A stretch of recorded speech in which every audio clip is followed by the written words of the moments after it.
Alright, so I missed last week. I caught the stomach bug and I was out. So I have a new project today. It's kind of a rustic farmhousey candle holder. I think you'll really like it and it doesn't cost much at all. So come check it out. Hey guys, and welcome to my channel where we do DIY projects, crafts, and a little bit of organization, but all on a budget. Come check out today's craft. If you're not subscribed, I hope you'll subscribe. Check out some of my previous videos and let me know what you think in the comments below. Don't forget, I always try and link everything I use in the description box below. And if I can't find exactly what I used, I link something as close as possible. Okay, here we go guys.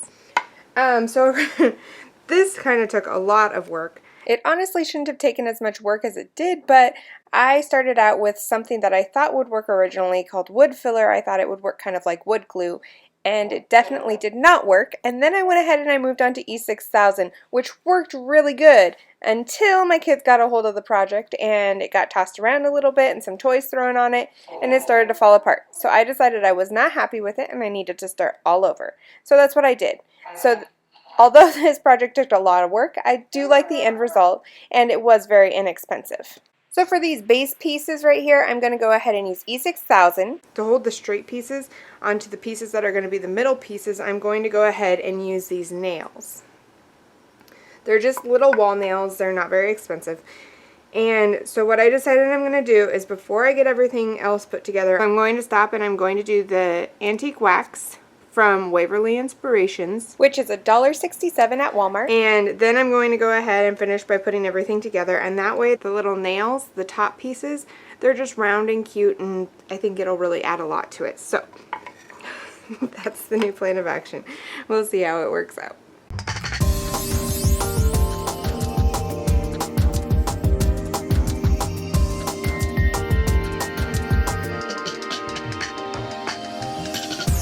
So now that our paint has dried, I'm going to go ahead and use some of the nails. I'm not one of those people where it has to be perfect the first time. Do I want it to be perfect the first time? Yes. Does it have to be perfect in the end? Yes. But if we have to do a little bit more work than anticipated to make it perfect, that's okay with me. So I'm just going to kind of estimate where about the middle is. And I'm not very good at hammering things, but we're going to give it a shot. I like to go crooked or bend the nails on accident, so.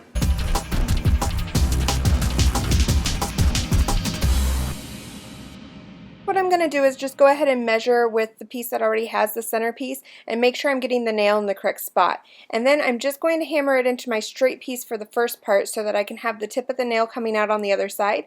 And that will help me to go ahead and get the middle piece that's going to meet up with all the rest of the pieces in the right spot. Alright, so I am not the best at this, but I can do it, so you can do it. Okay, so next I'm just going to take all of our pieces and we need to go ahead and glue these two on. So I'm going to use E6000 to do that, just because it's going to have a little bit better hold. I did get a new hot glue gun, so I think I'm going to break that out and put a little bit of hot glue on. I got a precision tip, so I'm excited to try it out. I got a mini.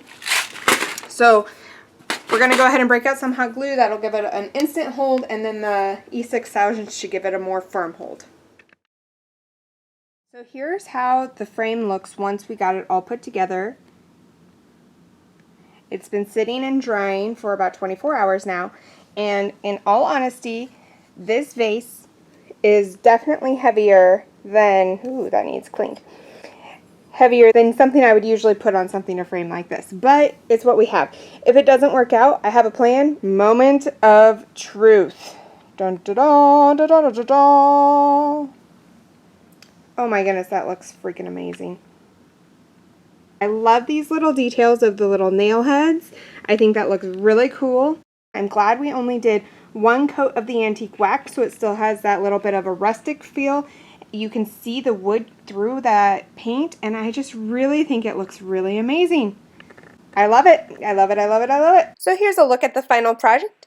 If only we had a warmer colored light in there instead of that bright LED, that would really top it off.